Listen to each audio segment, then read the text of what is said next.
a abrir la palabra de Dios y lo vamos a hacer en el libro de Lucas. Vamos a ver a Lucas, el libro de Lucas capítulo 4. El libro de Lucas capítulo 4 y vamos a estar en el verso 14. Y dice así: y Jesús volvió en el poder del Espíritu a Galilea, y se difundió su fama por toda la tierra alrededor. Y enseñaba en la sinagoga de ellos y era glorificado por todos. Verso 16 dice: y vino a Nazaret donde se había criado, y en el día de reposo entró en la sinagoga conforme a su costumbre, y se levantó a leer. Y se le dio el libro del profeta Isaías, y habiendo abierto el libro, halló en el lugar donde está escrito: el Espíritu del Señor está sobre mí, por cuanto me ha ungido para dar buenas nuevas a los pobres, me ha enviado a sanar a los quebrantados de corazón, a pregonar libertad a los cautivos y vista a los ciegos, a poner en libertad a los oprimidos y a predicar el año agradable del Señor. Y enrollando el libro, le dio al ministro y se sentó, y los ojos de todos en la sinagoga estaban fijos en él. Y comenzó a decirles: hoy se ha cumplido esta escritura delante de vosotros. Qué lindo es la palabra del Señor, me llama la atención ahorita leyendo esta porción. Dice que el Señor vino a la sinagoga, dice, donde era costumbre. Qué lindo, ¿para cuántos es costumbre venir a la casa de Dios? ¿Cuántos aman la casa de Dios?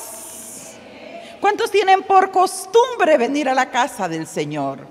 Porque Jesús también tenía por costumbre venir a la casa del Señor. Pero ese no es el mensaje.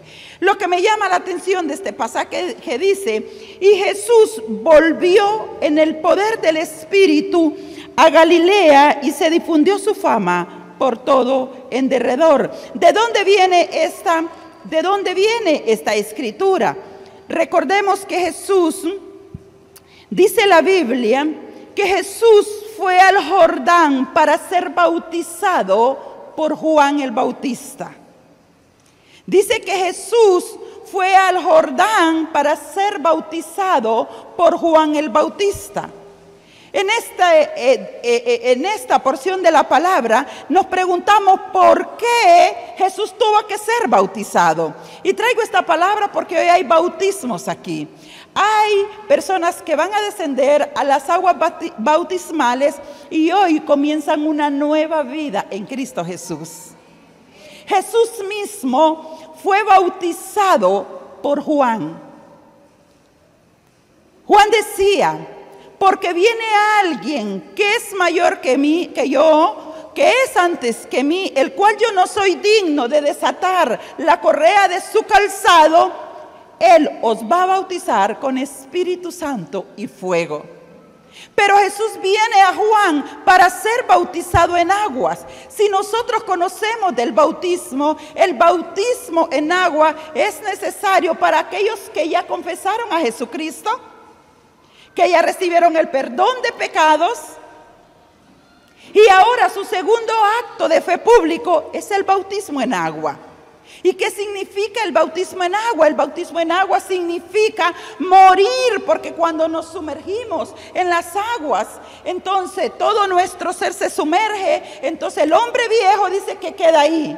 Pero cuando nos levantamos del agua, se levanta un hombre nuevo, una persona nueva espiritualmente.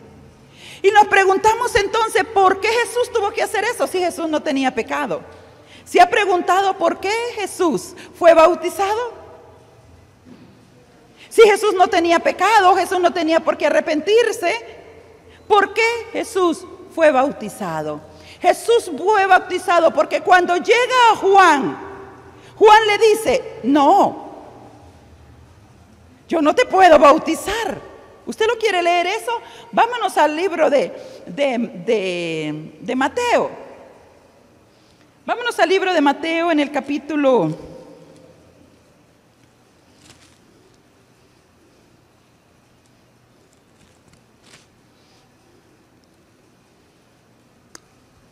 Mateo capítulo 13, verso 13 dice: entonces vino Jesús de Galilea a Juan al Jordán para ser bautizado por él.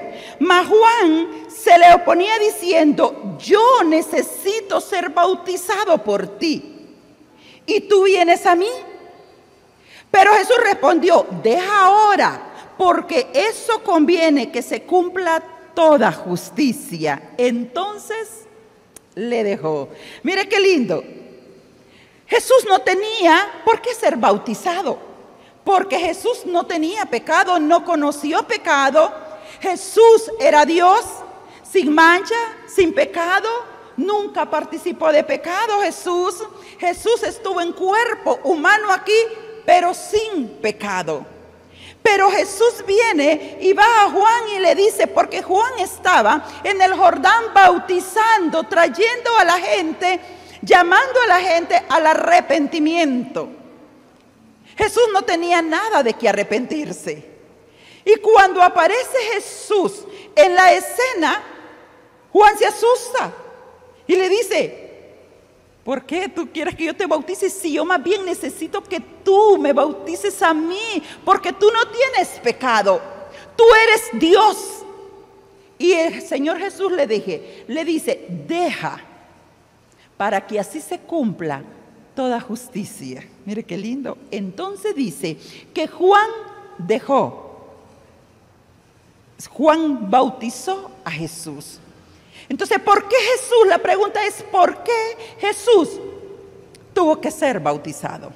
Número uno, era porque allí comenzaba el ministerio de Jesús de redención por la humanidad. Jesús se bautizó porque así convenía, como un testimonio público, que allí comenzaba su ministerio para salvación del mundo. Y entonces dice allí que Jesús es sumergido en el agua, en el río Jordán. Y cuando Jesús es sumergido y Jesús se levanta de las aguas bautismales, dice que los cielos se abren, se oye un gran estruendo y dice que se escucha una voz del cielo que dice: este es mi Hijo amado, en quien tengo complacencia. Mire qué hermoso eso. Este es mi Hijo amado, en quien tengo complacencia. Número uno, estaba comenzando su ministerio. Pero número dos, el Padre estaba dando testimonio que Jesús era el Cordero de Dios, que Jesús era el Mesías prometido para el mundo. Y Jesús se levanta del agua y se abren los cielos. Pero me llama la atención el libro de Juan. Si usted quiere, miremos el libro de Juan, porque esto es hermoso. Dice el libro de Juan, Juan capítulo 1. Libro de Juan,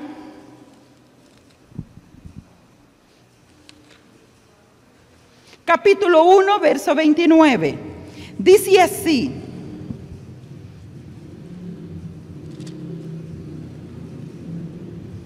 cuando Juan el Bautista ve a Jesús, Juan el Bautista proclama: he aquí el Cordero de Dios que quita el pecado del mundo.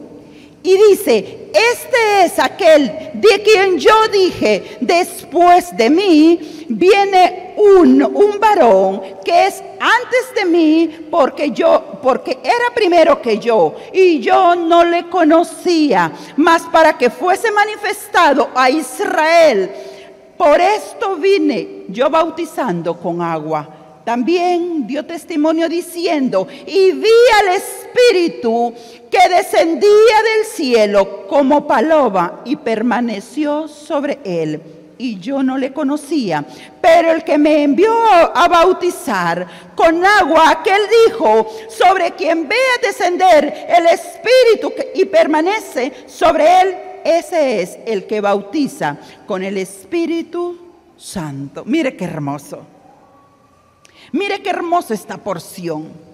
Allí está el Cordero de Dios. Y dice: a mí el que me mandó a bautizar, me dijo. Porque, mire, escuche esto. Dice Juan, dice, yo no le conocía. Si ustedes saben, Juan el Bautista era primo con Jesús. ¿Lo conocía o no lo conocía? Sí lo conocía porque eran primos. Es más, María en su tiempo de embarazo fue donde Elizabeth, la mamá de Juan, y dice que cuando María saludó, el niño brincó en el vientre de María, su primo, y María dice que se quedó ahí con Elizabeth, su prima. O sea que yo me imagino que Jesús en su niñez convivió, creció con Juan. ¿Por qué Juan el Bautista está diciendo aquí, pero yo no le conocía? Porque él conocía al primo, él conocía a Jesús, pero no conocía que Jesús era el Cordero de Dios que quita el pecado del mundo. No conocía que su primo Jesús era el Redentor y Salvador del mundo, el Mesías prometido para salvación a Israel. Mire qué hermoso. Yo no le conocía, dice, pero, dice, el que me mandó a bautizar a mí me dijo, sobre quien vea descender el Espíritu Santo y que permanezca sobre él, ese es el Mesías. Y dice entonces que él miró, cómo dice los cielos se abrieron y cómo el Espíritu Santo descendió. El Espíritu Santo no es una paloma. El Espíritu Santo es Dios. Es la tercera persona de la Trinidad. El Espíritu Santo es Dios mismo. Y dice, y los cielos se abrieron y miré el Espíritu Santo descender. ¿Cómo? Él vio que descendió el Espíritu y lo vio que tenía forma de paloma, no que es una paloma. Porque el Espíritu Santo es Dios y no tiene forma. Él es un espíritu. Pero él dice, yo vi y era como una paloma. Entonces, y descendió sobre él y permaneció sobre él. Entonces, este es el Cordero de Dios. Mi primo, no se atrevió a decir mi primo. Este es el Cordero de Dios que quita el pecado del mundo. Ahora quiero hablarle de la obra del Espíritu de Dios, porque ahí está Jesús. ¿Por qué Jesús tuvo que ser lleno del Espíritu Santo? Porque Jesús tuvo que ser ungido por el Espíritu Santo de Dios. ¿Usted cree que no estaba lleno ya? Sí, ya estaba lleno. Cuando Jesús fue engendrado en el vientre de la Virgen María, cuando Jesús fue puesto en el vientre de la Virgen María, fue puesto por el Espíritu Santo. Él ya tenía Espíritu Santo. Él ya tenía él porque él era Dios. Ya tenía el Espíritu Santo. ¿Por qué tuvo que entonces ser ungido por el Espíritu Santo? Número uno, para dar testimonio que él era el Hijo de Dios. Número dos, para ungirlo para la misión asignada en la tierra. ¿Cuántos saben que sin el Espíritu de Dios nosotros no podemos nada? No somos nada, no podemos vencer nada, no podemos hacer nada, no podemos actuar, no viviríamos si no estuviera el Espíritu Santo de Dios en nosotros. Entonces lo ungió para que hiciera la obra, para que comenzara la obra de ministerio aquí en la tierra. Y dice que cuando Jesús se levanta, el Espíritu desciende y entonces permaneció sobre él. Quiero decirle, iglesia, que no es lo mismo tener al Espíritu Santo, porque todos tenemos Espíritu Santo de Dios, ¿sí o no? Levante la mano los que tienen el Espíritu de Dios. Porque todos aquellos que han sido redimidos con la sangre, han sido sellados con el Espíritu de Dios, ¿sí? Diga, yo tengo el sello. Yo tengo el Espíritu de Dios, que es las arras de mi herencia. Que los que se casaron saben que son arras, ¿verdad? Son las que se le dan a la novia. Son las que se le dan a la prometida como señal de un pacto que se van a casar. Entonces todos tenemos esas arras maravillosas que es el Espíritu Santo, el que es la promesa, el pacto del casamiento del Cordero de Dios con su iglesia. Todos tenemos Espíritu Santo, ¿sí? Desde que usted creyó, la Biblia dice que en cuanto nosotros creímos, fuimos sellados con el Espíritu Santo de Dios, por el cual nosotros hoy podemos llamar a Dios Padre. Aleluya, mire qué hermoso eso. El Espíritu de Dios está desde que usted creyó. Desde que usted confesó a Jesucristo como su Señor y Salvador, el Espíritu Santo le puso un sello. Y ese sello quiere decir propiedad exclusiva de Jesucristo. Usted es propiedad, usted, su dueño, se llama Jesucristo. Por lo tanto, el diablo no tiene nada en contra de su vida. Ya lo que usted debía, ya todo el precio del pecado ya fue pagado. Ya usted no debe nada. Justificados pues por la fe, tenemos paz para con Dios y con nuestro Señor Jesucristo. Amén. Entonces ya nosotros somos propiedad exclusiva de Jesucristo. Aquel que dice que el diablo me trajo, me llevó, me hizo. ¿Y entonces de quién es hijo? Porque todos los que dicen que el amor del Padre está en él, ese es de Dios. Pero el amor del Padre no está en él, no es de Dios. Pero el amor del Padre ha sido derramado sobre nuestros corazones. ¿Sí? Así que somos hijos de Dios. Y ¿sabe qué? El Señor no solo nos dejó con decir, bueno, ahora ya son mis hijos, porque la Biblia dice, mas a todos los que le recibieron, a los que creen en su nombre, les dio el derecho de ser llamados hijos de Dios. O sea que usted es un hijo de Dios si ya usted recibió a Jesucristo. Automáticamente, desde que usted lo hizo, usted se convierte en un hijo de Dios. Entonces Dios, ¿qué es lo que hace? Viene y le pone un sello. Yo no sé si en lo secular usted puede ver que a los animalitos, especialmente las vacas, les ponen un sello en la nalga. ¿Eso qué es? Cualquiera que lo vea, ese animal, donde quiera que lo vea, tiene un dueño. Así que usted, cuando el enemigo lo ve, en el ámbito espiritual, cuando los demonios lo ven, ellos saben que usted tiene un dueño. Ellos saben que usted es propiedad de Jesucristo, ¿sí? El enemigo sabe que no lo puede tocar, porque está la sangre sobre su vida, y cuando el enemigo ve la sangre, él huye de usted, porque usted es propiedad de Jesucristo. Cuando ve el sello del Espíritu Santo, dice, ese es apartado. Ese es un redimido, ese es un hijo de Dios, ese es un heredero de este reino. Entonces dice que el enemigo no nos toca, porque el que es de Dios, el enemigo no le toca. El que es de Dios, el enemigo no le toca. Así que usted no puede ser tocado por el mal, no puede ser tocado por el enemigo, porque usted es de Dios y por lo tanto el enemigo no le toca. Porque alrededor de usted el Señor hizo un muro con su misma presencia.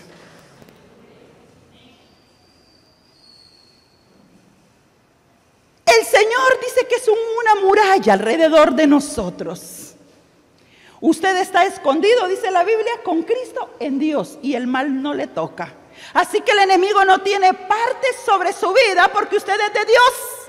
Para que el enemigo pueda tocarlo a usted, usted tiene que salirse de allí. Yo a mis hijos les decía cuando estaban en casa, mire hijo, del portón para acá, usted está bajo autoridad. Del portón para allá, usted decide. El día que usted se sale de ese portón sin mi autoridad, usted está expuesto que el maligno lo agarre y que lo destruya. Escuche, porque a veces decimos que yo no sé por qué yo tanta lucha con el diablo, y usted pelea y le tira patadas al diablo, el diablo no la va a dejar, porque si usted se salió de la cobertura del cerco de Dios, Entonces cuando el enemigo la va a atrapar, pero él le ha puesto una muralla. Sí, él le ha puesto una muralla. Esa muralla es su misma presencia. Pero cuando usted se sale de allí, entonces ¿qué pasa? Yo tengo unos gatitos y tengo unos perros. Los gatos están de un lado y los perros están del otro lado. Solo se acercan al portón los gatitos y comienzan los perros a querer aquello. Un día uno se pasó sin que nos diéramos cuenta. Lo devoró el perro. Lo devoró. Un dolor en el corazón. Bueno, así es con el creyente. No sé si esperaba otro mensaje de más revelación, pero yo creo que esto es suficiente. Yo creo que esto es suficiente. Mire, cuando nos salimos de la protección de Dios, porque ¿qué dice? Sométanse a Dios, resistan al enemigo y el enemigo va a huir. Cuando el enemigo lo ve metido en ese muro que es su presencia, pero ese muro solo está en obediencia. Cuando usted está sometido a la obediencia de Dios, usted está bajo esa muralla. Y el enemigo puede rondar, porque la Biblia dice que el enemigo anda como león rugiente viendo a quién devorar. Mientras usted se mantenga bajo esa cobertura, bajo esa muralla, el enemigo no podrá derribar esa muralla. No podrá tocar esa muralla, porque esa muralla es el Señor. Y a Dios nadie lo toca. Para que el enemigo me pueda tocar a mí, tiene que traspasar esa muralla. Y esa muralla no la puede tocar. Así que en Cristo nosotros estamos seguros. Cuando estoy sometida a Dios, estoy bajo la muralla. Entonces, cuando estoy en la muralla, hacemos resistencia al enemigo. ¿Por qué? Porque nos paramos firmes en nuestra fe. Yo estoy aquí, el enemigo está allá, puede andar rondando, pero yo aquí estoy seguro. Entonces él da vueltas y vueltas y vueltas y vueltas y dice, ay no, pero es que no se sale, ¿a qué hora se sale? Y le pongo pensamientos y le pongo atracciones y le pongo seducciones y le pongo aquí y no se sale. Bajo la protección del Señor. Pero cuando usted decide traspasar ese lindero y salirse en escondidita, ¿verdad? Y pone un pie, allí lo agarra el enemigo. Mi gatito solo puso el pie, ahí lo agarró el perro y lo devoró. Entonces, someteos a Dios, resistid al diablo y él huirá de vosotros. Cuando estamos bajo esa muralla, no puede tocar el enemigo, no puede hacer nada con nosotros. Por mucho que él invente y por mucho que haga, no puede acercarse. Y cuando el enemigo ve que usted va por la calle, cuando el enemigo le encuentra, cuando los demonios le encuentran, ¿sabe qué ve? Ven el sello que usted tiene. Y ese dice... Ese es un redimido, ese es un apartado, ese es un separado para el Señor. Así que con ese no se puede. Pero siempre nosotros haciendo resistencia al enemigo. Entonces el Espíritu de Dios, dice la Biblia que el Espíritu de Dios a nosotros nos ayuda en nuestras debilidades. Como seres humanos somos débiles. ¿Sí somos débiles o no? ¿Cuántos aquí no son tentados? Hay solo santos hay aquí. Porque yo de cada momentito soy tentada. Somos tentados a cada momento, pero dice el Señor que no nos va a dar más una tentación que nosotros no podamos resistir. ¿Por qué? Porque el Espíritu de Dios está en nuestra vida y el Espíritu nos va a ayudar siempre para salir de la tentación victoriosos. Pero cuando usted cede a la tentación, entonces tiene problemas. Entonces le decía que el Espíritu de Dios ha venido a nuestra vida. No es lo mismo tener el Espíritu Santo de Dios, porque el Espíritu Santo todos los tenemos y somos diferentes. Pero la unción del Espíritu de Dios es otra cosa. Y yo creo que la iglesia del Señor en este tiempo necesita tener al Espíritu Santo, pero necesita también la unción del Espíritu Santo. A Jesús, ¿para qué lo ungió si ya tenía él era el Espíritu Santo el mismo? Pero fue ungido públicamente para el ministerio terrenal que el Padre le estaba asignando aquí en la tierra. Para ese ministerio de sacrificio, ese ministerio de vituperio, de muerte, de burla y de todo, Dios lo estaba ungiendo para ese ministerio.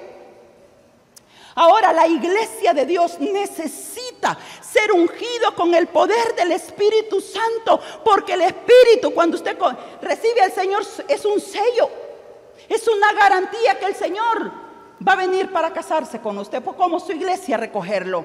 Pero la unción lo habilita. La unción del Espíritu Santo nos habilita para hacer la obra de Dios aquí en la tierra. Nos habilita también para vencer la tentación y el pecado. Nos habilita para desarrollar el ministerio o la comisión que Dios nos ha encomendado aquí en la tierra. Sin Espíritu Santo no somos nada. El libro de Zacarías dice, porque no es con ejército, no es con fuerza, sino con mi Espíritu, ha dicho Jehová. Necesitamos la unción del Espíritu Santo, porque la unción del Espíritu Santo rompe los yugos.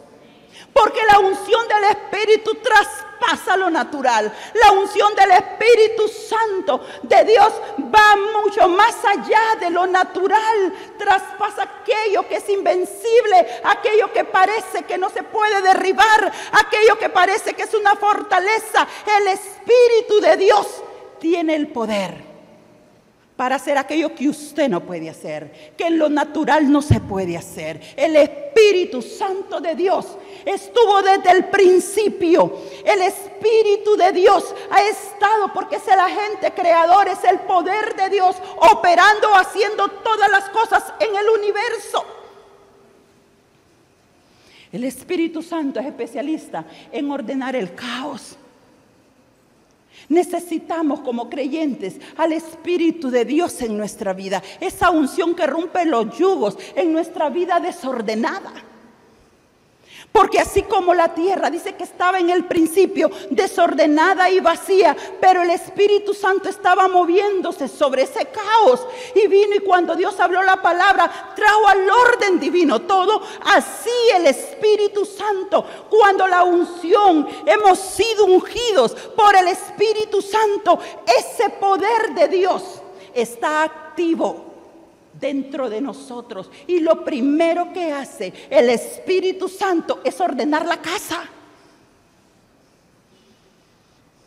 Lo primero que hace el Espíritu Santo, ordena la casa. ¿Y será el templo?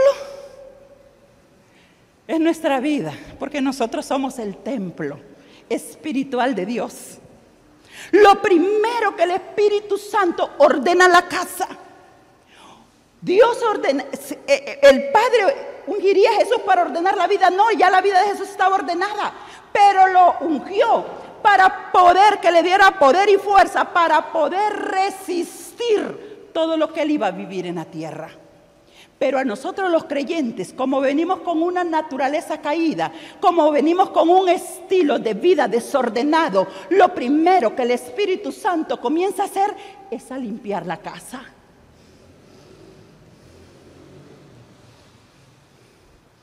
¿Y cómo el Espíritu Santo limpia la casa? Cuando nos alumbra con su luz y nos hace ver que desordenada está nuestra vida. ¡Ay, mi vida era un caos! Cuando yo vine al Señor, mi vida era un caos. Pero su luz comenzó a ver la oscuridad en la que vivía, las cosas que no estaban bien en mi vida. Pero también Él mismo comenzó a sacarlo. Uní mi voluntad con Él y le dije, si quiero ser una nueva criatura, si quiero ser una nueva persona, si quiero tener un estilo de vida diferente en esta tierra, porque entiendo que el ser cristiano no solo es de palabra, no solo es de apariencia, es de verdad. Y le dije, ordene mi vida, porque mi vida está tan desordenada que yo no sé dónde comienza y dónde termina. Y Dios comenzó a limpiar. Primero me alumbró y me dijo, esto es lo que está malo. Esto es lo que tienes que cambiar. Esto es lo que te afecta. Esto es lo que te hace vivir así. Tienes que corregirlo, tienes que sacarlo, tienes que despojarte de tu antigua vida. Y tienes que comenzar entonces a dejarte guiar por mi presencia para poderte dar un estilo de vida diferente. Cuando yo me bauticé, fue un espectáculo. Bueno, Dios ha hecho espectáculo de mi vida. Porque ya les conté a los que vinieron al ayuno, ya les conté a ellos. No les voy a repetir a los que no vinieron. Cómo Dios me encontró a mí. Pero el día que yo me bauticé con ese amor y con esa pasión, yo quería bautizarme.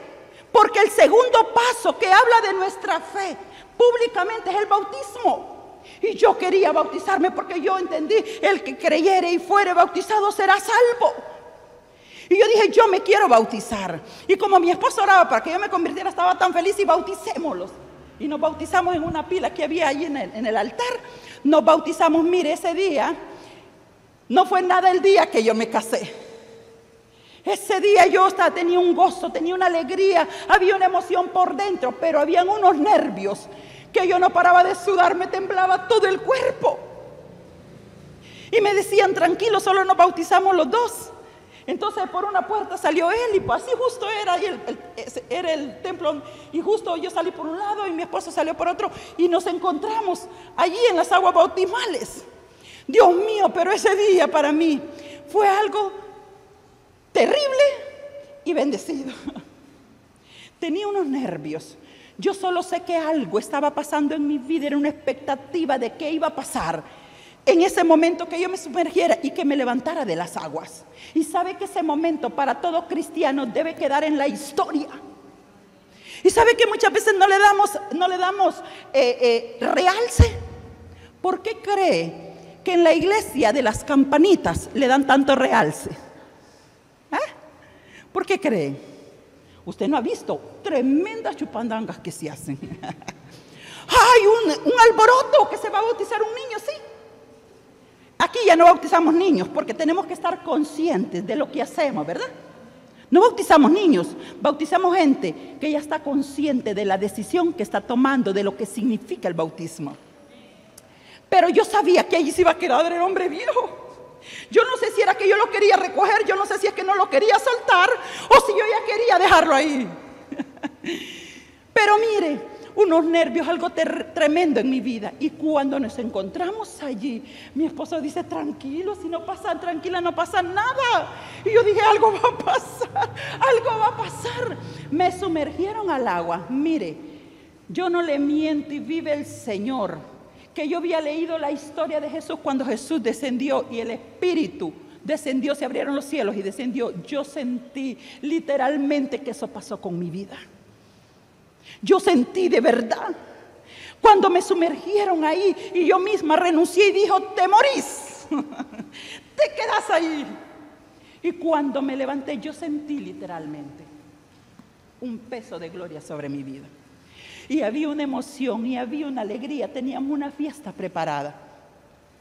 Teníamos una fiesta preparada para celebrar mi bautismo, porque esa fecha marca algo importante en la vida de todo creyente. Si allá en las de las campanizas hacen tremenda fiesta y hacen tremendo álbum de fotos de los recuerdos, ¿por qué nosotros no? Si allí comienza nuestra verdadera vida espiritual, allí comienza un nacimiento nuevo. Ahí comenzamos nosotros a vivir una vida nueva, la vida en Cristo Jesús, porque ahí es donde Dios nos provee de su naturaleza divina. Y ahora somos participantes de esa naturaleza, donde ya no vivo yo, como decía el apóstol Pablo, pues ya no vivo yo, mas Cristo vive en mí, y todo lo que vivo en la carne lo vivo en la fe del Hijo de Dios que se entregó por mí. Dios mío, el Espíritu Santo comienza a hacer una obra maravillosa en nuestro interior. Y Él comienza a alumbrar todas las tinieblas. Y Él comienza a alumbrar la casa. Y Él comienza entonces a ordenar la casa con la disposición de nuestro corazón. Y comienza a arreglarse. La vida comienza a arreglarse. Usted sabe que yo era una mujer que era bien, yo le dije ayer que era súper orgullosa. Dios mío, yo no le pedía perdón a nadie, porque yo siempre salía victoriosa de cada conflicto. Yo siempre tenía que salir con la bandera de la victoria. Ni sabía que era la de la derrota. Y mire, cuando me convertí a Cristo, Dios eso cambió en mi vida. Y a veces me pregunto, ¿por qué me vale todo? No es que me vale todo, me dijo el Espíritu. No es que te vale todo, es que has cambiado. Y no que ya lo haya logrado ya todo, como dice el apóstol Pablo, sino que estamos prosiguiendo, pero estamos queriendo hacer y caminar en la voluntad de Dios, porque esa es la vida nueva del creyente. Y mire, súper resentida, súper recorrosa, súper amargada, y de todo lo habido tenía yo. Mi corazón pura basura. Y Dios comenzó a alumbrar y comencé a reconciliarme hasta con mi misma familia. A reconciliarme y a pedir perdón. Me costaba, sí me costaba, pero le decía al Señor, no quiero hacer mi voluntad. Señor, yo no quiero vivir haciendo mi voluntad. Yo me convertí a Cristo porque entendí que en Cristo hay una manera nueva de vivir. Y no voy a vivir, Señor, conforme a mis propios razonamientos, conforme a mis mañas, conforme a como yo quiero, voy a vivir conforme al Espíritu. Y comencé a reconciliarme con la gente. Y mire, cada vez que yo hacía esto, se iba quitando un peso de mi vida. Yo tenía una cuñada, que es una buena cuñada. La mala cuñada era yo. Pero yo decía que ella era la mala, porque eso es lo que nos pasa cuando estamos en oscuridad.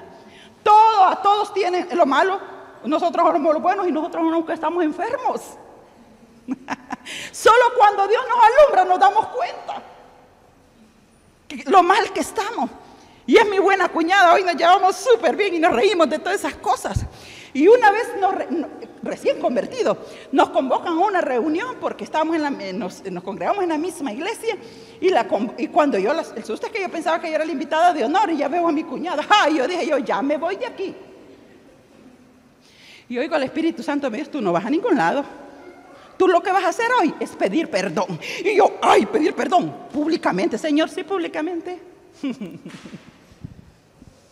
Ahí estaba mi cuñada. Y ¿sabe? Públicamente le pedí perdón a mi cuñada. Y reconocí que la de los errores y de los problemas era yo. Oye, mi cuñada amada. Bueno, solo tengo dos hermanos, ¿verdad? Entonces, pero ella es la más cercana, la que vivió más cerca, con la otra vimos, pero igual nos amamos. Y Dios comenzó a cambiar a mi vida. Entonces, lo primero, porque la unción de Dios cuando viene a nuestra vida es para romper los yugos que hay en nuestra vida, que es un yugo, algo que se ha puesto sobre su cabeza, donde la mantiene caminando junto con otra persona. Yo no sé con quién usted camina, o con cuántos, o cuántas camina. Usted sabe que eso es verdad, que cuando usted tiene algo en contra de una persona, usted está caminando con esa persona a la par. No hay manera que usted se separe de él, ni con su esposo, son uno, tanto como con esa persona, porque la lleva a todo lugar. Pero dice que la unción pudre los yugos. ¿Por qué? Porque un yugo podrido no hay manera que se pueda volver a juntar, no se puede remendar, no se puede unir. Entonces Dios no lo corta, Dios lo pudre, para que nunca más nosotros estemos esclavizados, nunca más a ese yugo de esclavitud. Entonces Dios comienza una transformación dentro de nuestro interior. Eso lo hace el Espíritu Santo. Por eso todos aquellos que tenemos Espíritu Santo de Dios, somos guiados, somos aconsejados, somos transformados por ese Espíritu Santo de Dios que alumbra la oscuridad. ¿Qué más hace el Espíritu Santo? Aparte de limpiar y de transformar, santificar la casa. Entonces nos llena de poder. ¿Para qué? Para poder vivir a la manera de Dios y no a nuestra manera. Ayer hablamos de la lucha que hay del Espíritu contra la carne. El Espíritu, a la verdad, quiere agradar a Dios, quiere vivir de una forma correcta, pero la carne quiere vivir a su manera. Y dice que los dos se pelean adentro de nosotros. Mire, adentro de nosotros un gran pleito. Uno ala por un lado y otro ala para otro. Depende al que usted alimente, ese va a vencer. ¿A quién alimentamos? Si alimentamos al Espíritu, va a estar potente y le va a decir a la carne, no, te sometes, no te voy a complacer, ¿verdad? No te voy a complacer, te quedas quieta.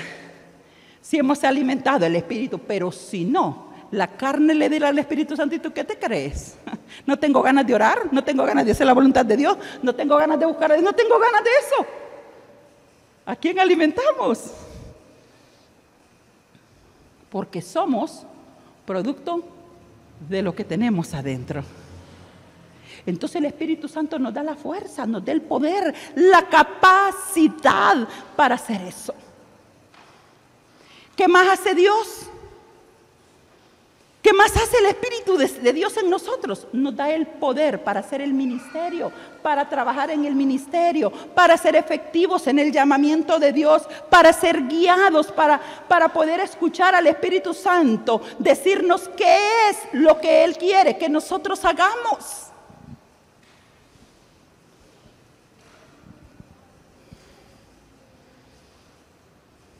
¿Por qué hay ministerios más poderosos que otros?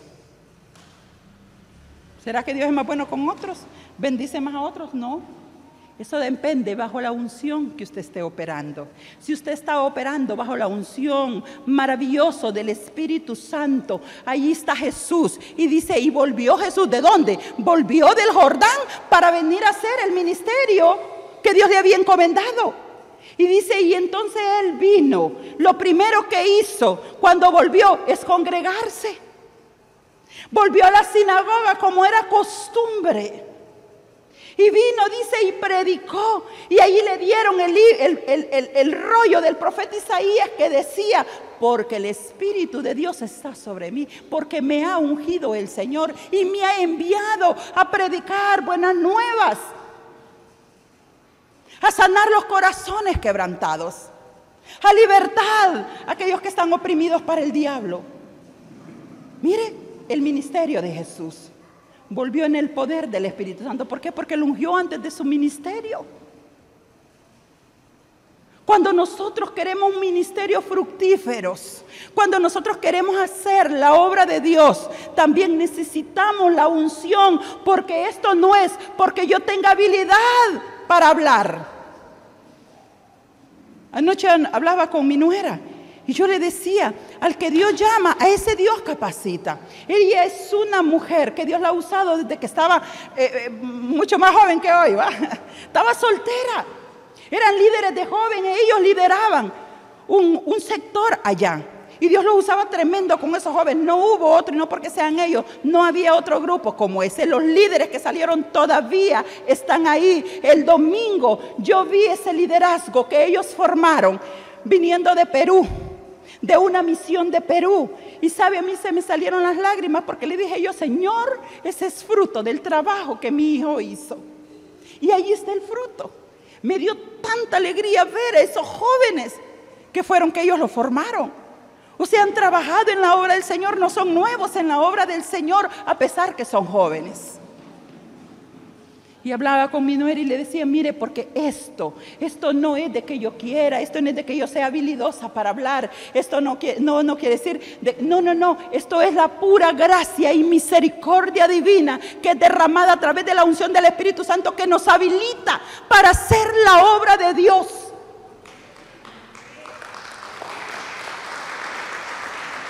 Solamente es el Espíritu de Dios que nos habilita para hacer todo aquello que Dios nos ha llamado. Esto no es de que yo ya lo traía, es que yo ya lo tengo, nada tenemos, sino es Dios que lo da.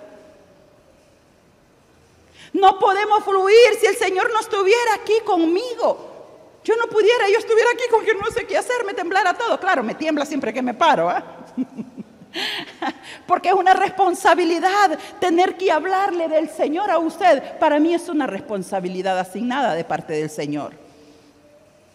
Pero no lo pudiera hacer si la unción del Espíritu de Dios no está sobre mi vida. Todo lo que nosotros podemos hacer para Dios tiene que ser bajo la unción del Espíritu Santo, que le da la capacidad que usted no tiene. Y esa capacidad Dios se la da a todos. A todos los que Dios llamó se los da. Aquí no puede haber alguien que a mí me llamó el Señor, pero a mí del Señor me fue abandonado. No, si Dios lo llamó, usted tiene la unción. Dios desde que lo llamó, Dios lo ungió. David, cuando fue ungido como rey, David era un pastor de ovejas. Imagínese de venir de un campo, pastorear ovejas, a venir a un palacio. Está largo, ¿verdad? Está largo. Pero el que lo ungió, El que lo llamó, lo ungió. La unción significa la presencia de Dios viva, manifestada en la vida de un creyente. Y lo llamó de atrás de la majada y lo trae para enfrente y lo unge como rey. Eso no concuerda en el mundo natural, ¿no? Eso no tiene lógica. Porque en el mundo natural nosotros calificamos a la gente. Le miramos su estatura, le miramos su corpulencia, le miramos su vestido, le miramos un montón de cosas, ¿sí o no? Sí, pero dice Dios, yo no soy como ustedes. Dice Dios, yo no soy como ustedes porque yo no veo lo que está frente a los ojos de ustedes. Yo no veo con los ojos naturales así como ustedes ven. Yo veo el corazón de cada uno de los que están aquí, aquellos que Dios ha llamado, a esos que Dios justificó, a los que redimió el Señor, que los llamó, a esos también el Señor los ungió.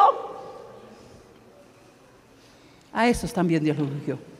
Así que alguien que ha sido llamado a servirle al Dios en el ministerio, ese ya tiene la unción, ese ya tiene el respaldo de Dios, ese ya tiene la presencia que ha de manifestarse según usted lo deje al Señor.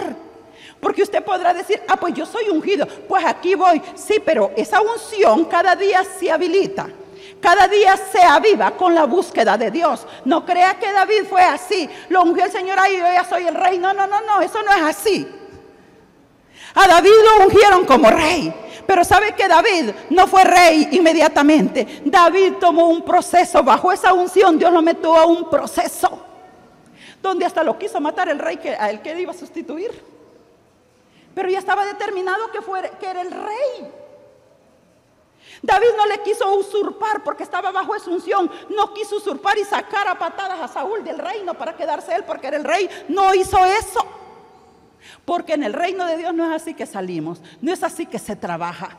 Deje que Dios quite al que va a quitar para que lo ponga usted. Si Él ya lo ungió y es usted el que Dios lo puso ahí, deje que Dios haga el trabajo, que le abra el espacio para poderlo poner donde a usted ya Dios decidió que va a estar. Aquí nosotros no quitamos a nadie, ni ponemos a nadie. Aquí no desechamos a nadie. Aquí no echamos los soldados, los sacamos del ejército, no, los atraemos, los abrazamos y le decimos, qué bueno que tú formas parte de esta milicia, qué bueno que yo me pueda apoyar en tu brazo, qué bueno que juntos nos podemos proteger, nos podemos cuidar, podemos crecer. Así fue. ¿Acaso Saúl no perseguía para matar a David? ¿Y David qué hacía? Le cantaba para que se le fuera el espíritu, porque escuche esto.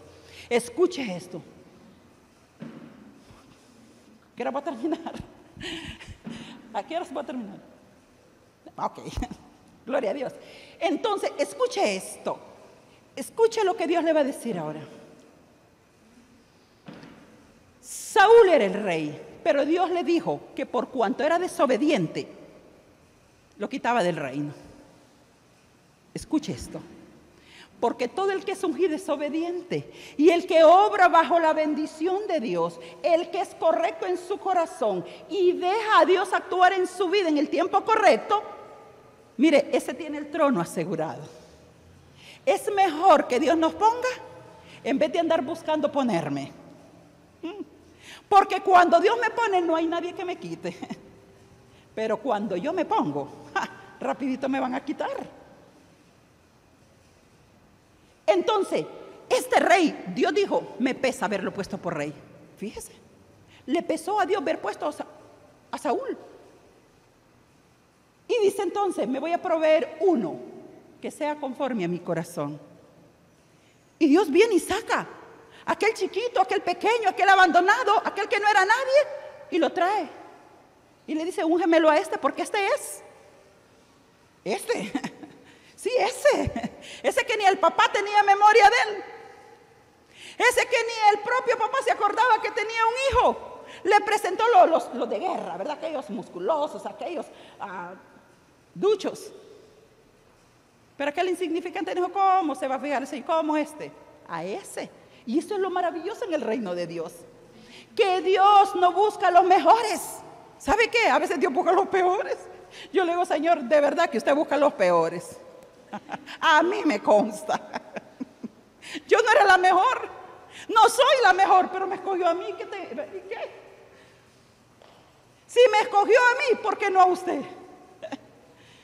Entonces Dios dijo, me pesa, pero me voy a proveer un rey yo, que sea conforme a mi corazón. Y fue a sacar a David, allá pastor de ovejas, uno que no calificaba, no tenía la experiencia, no conocía nada de reino. Y Dios fue y lo trajo y lo ungió. Pero mientras, escuche, ¿lo ungió para qué? Para prepararlo primero. No fue que ya se sentó a la silla, no es así tampoco. No creáis, yo tengo la unción y la unción. No se tambalee con la unción, maneje la unción. Porque si no, la misma unción lo va a destruir. Y entonces lo preparó. ¿Ungido para qué? Formó el corazón de David, porque David no tenía un corazón para reinar todavía. Cuando Dios nos va a poner en algo, primero prepara nuestro corazón. Ya Dios determinó que yo le voy a servir, ya Dios sabe dónde yo le voy a servir, ya Él ya me puso y ya Él ya me ungió. Pero mientras tanto, Él me va a preparar para lo que Él me ha ungido. Y entonces viene y prepara a David. ¿Cómo? Ese rey tenía celos de David. ¿Por qué? Porque miraba que la gente aplaudía a David, seguía a David. La gente, imagínense que cuando van a la batalla, imagínense que las mujeres salen cantando y salen haciendo una fiesta y salen danzando y decían, Saúl mató a los 1000, pero David mató a los 10,000. Y el rey se puso bravo, envidioso. ¿No le parece algo parecido? Y se enojó entonces y lo quería matar. Porque él sabía que la gente estaba de parte de David. No es que la gente estaba de parte de David, es que Dios ya le había dado la gracia de un rey. Pero todavía no era tiempo de ir al templo, de ir al trono. Siguió Saúl ahí, ¿sabe qué? Ese hombre se endemonió, porque la Biblia dice que Dios quitó el espíritu de él. Mire la unción lo que puede hacer, la protección divina de Dios. Pero cuando el espíritu de Dios no está en una persona, esa es una vida fracasada. Esa es una vida de tormento. Esa es una vida,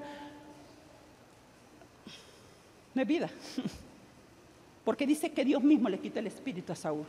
Entonces cuando quitó su espíritu, lo que le hablaba, ¿qué lo protege? Que usted tiene el Espíritu Santo, que usted tenía a Dios de su lado. Cuando le quitó su presencia, entonces dice que vino un espíritu malo y lo atormentaba de día y de noche.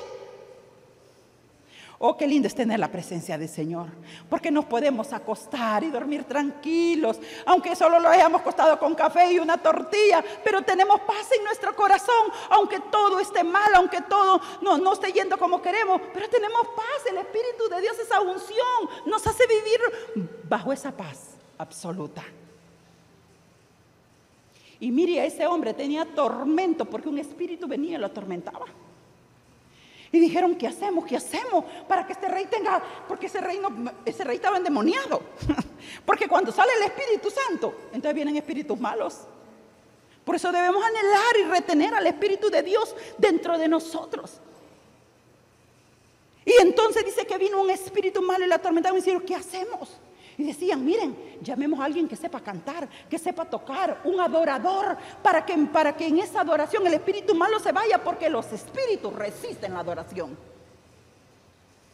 Tal vez hablamos de eso el viernes con los músicos. Resisten la adoración. Y entonces mandaron, yo conozco uno, yo conozco el hijo de Isaías. Ese muchacho, vieran cómo toca, y ustedes vieran qué adorador es ese muchacho. Y dice, mándenlo a traer.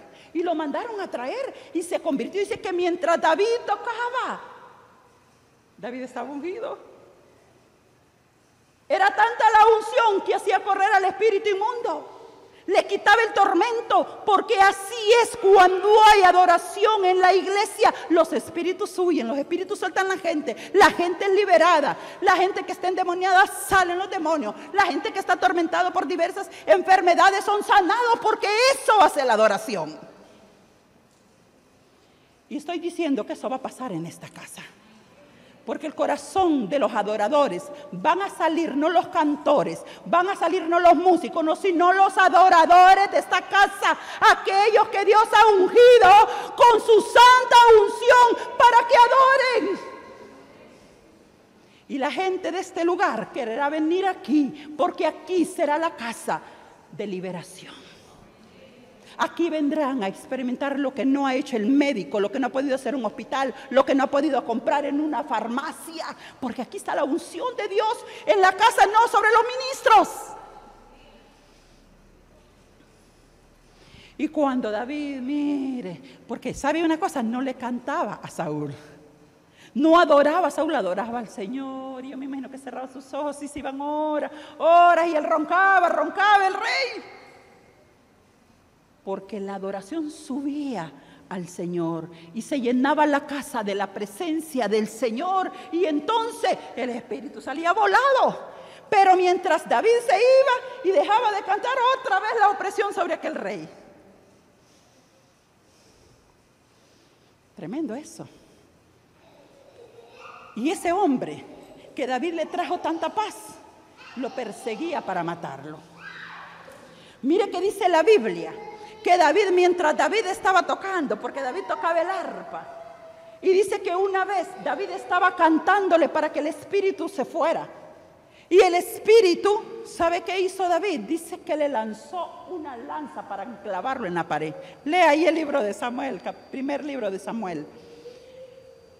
Y dice que ese hombre, mientras, imagínese, había tanto celo por él, por ese hombre, que cuando estaba cantando para traerle paz, dice que le lanzó una flecha.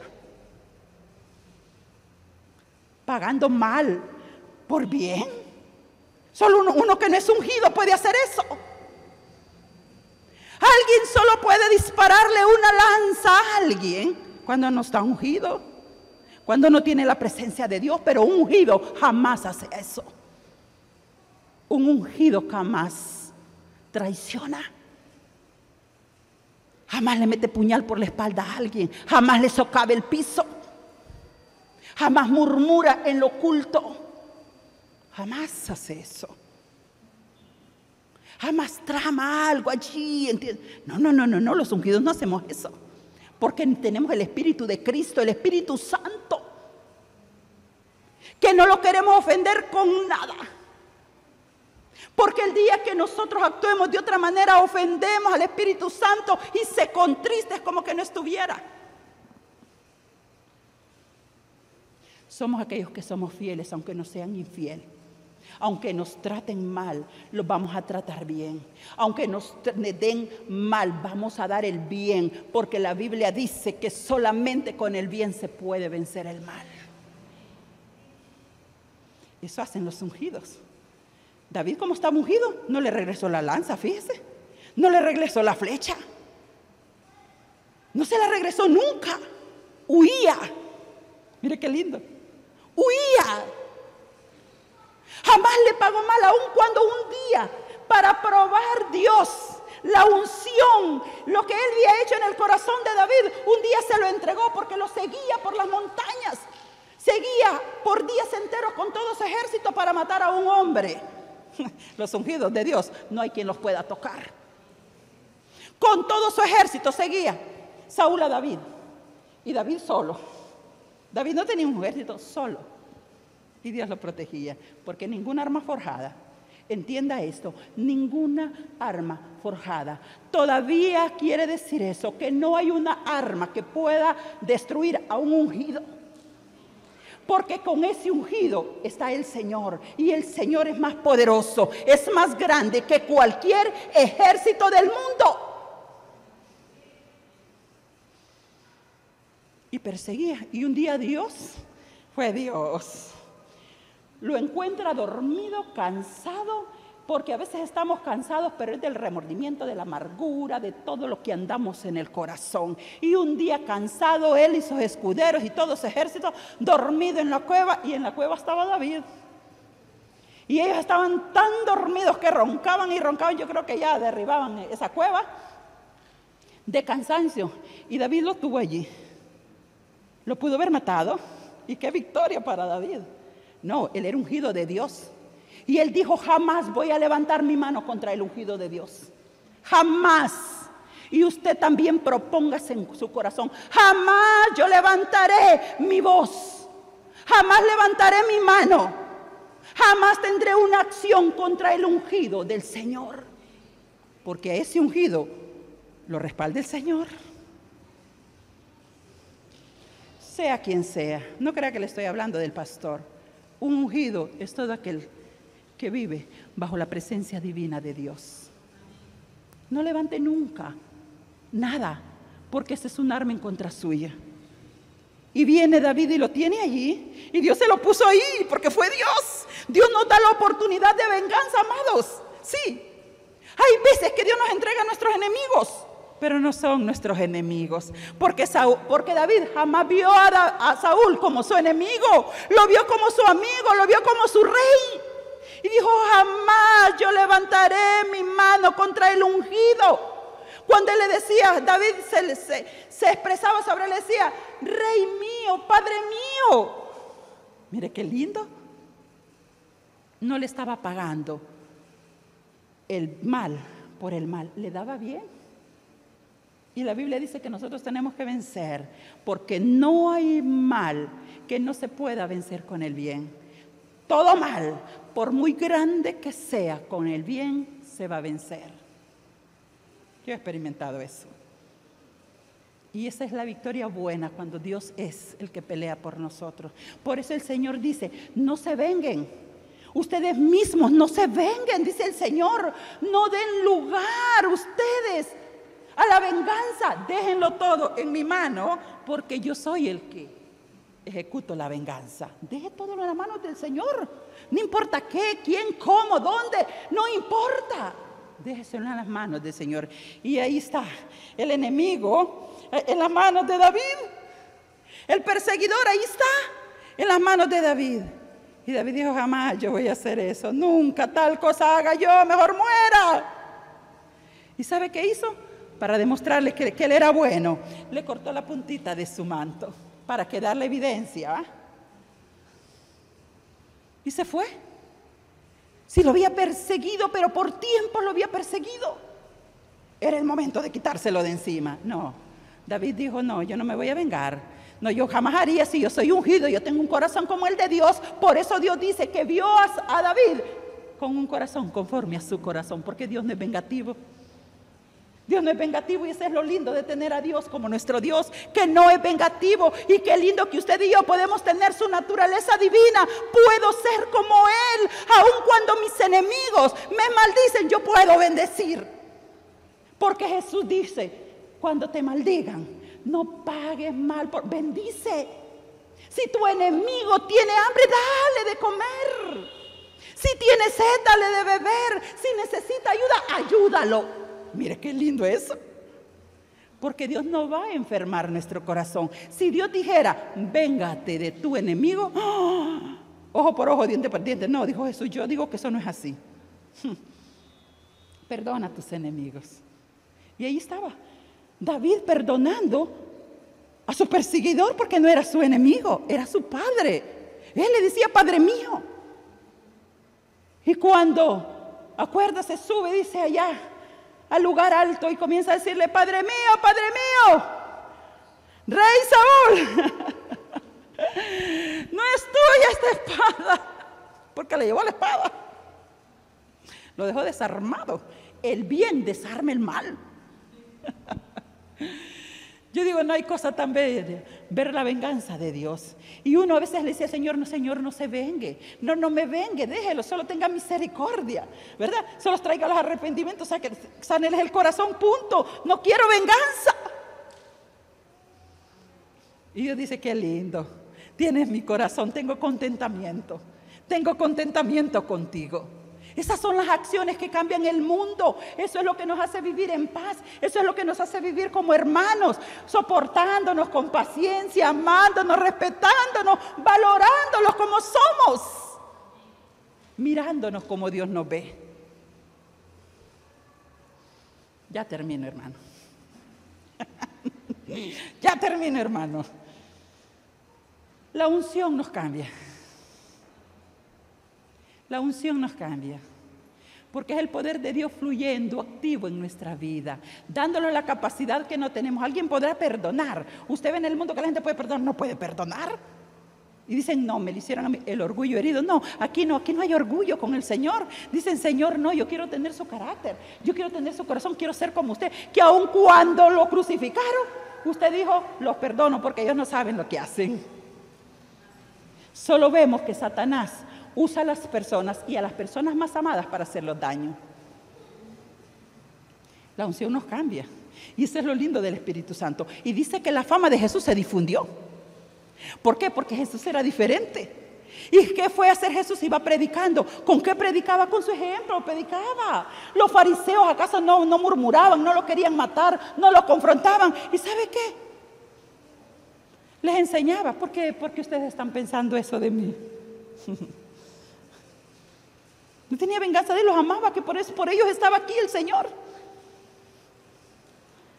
Y dice, se difundió su fama entonces en esa autoridad, porque cuando la unción se puede reflejar para otros, podemos derramar la unción que hay en nuestra vida para otros, cuando tenemos una manera correcta de vivir, cuando tenemos una autoridad moral y espiritual para poder orar por un enfermo y se va a sanar, porque hay una presencia divina que no ha sido usurpada, no ha sido violentada, no ha sido ensuciada. Entonces dice, y recorrió, iba sanando, predicando y sanando toda enfermedad del pueblo. Es más, Jesús dijo, la misión de Jesús en esta tierra estaba tan marcada que estaba escrito en el libro de Isaías, capítulo 61. Cuando dijo el Espíritu del Señor, y cuando Él entra a la sinagoga, dice que entonces le dan el rollo, y el rollo que le dan es lo que le hablaba de Él, lo que ya estaba profetizado en Isaías. Y eso lo leemos en el libro de Lucas, capítulo 4, verso 18. El Espíritu del Señor está sobre mí, por cuanto me ha ungido el Señor y me ha enviado. ¿Para qué me ungió? Para predicarles. ¿Para qué también me ungió? Para sanarles los corazones. ¿Para qué? Para sacarlos de esas cárceles de odio, de rencor, de resentimiento, para cambiarles la vida y darles un estilo nuevo de vida, para sacarlos de la cautividad donde el diablo los puso, engañándolos. Dijo, para esto yo he venido. Hoy, dijo Jesús. Jesús dijo, hoy esta escritura se ha cumplido en vosotros. Hoy esta escritura se cumple en ustedes. Se cumple en nosotros. El Espíritu del Señor está. Yo quiero que usted cierre sus ojos y diga, el Espíritu de Dios está sobre mí, por cuanto me ha ungido el Señor. Por cuanto el Señor me ha ungido y me capacita para vivir una vida nueva, una vida diferente. La unción ha cambiado el hombre viejo y se ha formado el nuevo, porque hoy tengo la nueva naturaleza, la naturaleza divina de Dios. Es amor, es gozo, es paz, es justicia, es misericordia. Diga, de eso hoy yo soy revestido. Porque la unción de Dios ha venido para cambiarme. Y yo viviré. Diga, yo viviré. Señor, yo quiero vivir esa vida del Espíritu. Yo quiero vivir bajo esa unción, porque esa unción me da un estilo de vida nuevo, un cambio de actitud, un cambio de mentalidad. Me da una nueva manera de hablar, de pensar, de actuar, de decidir, de caminar.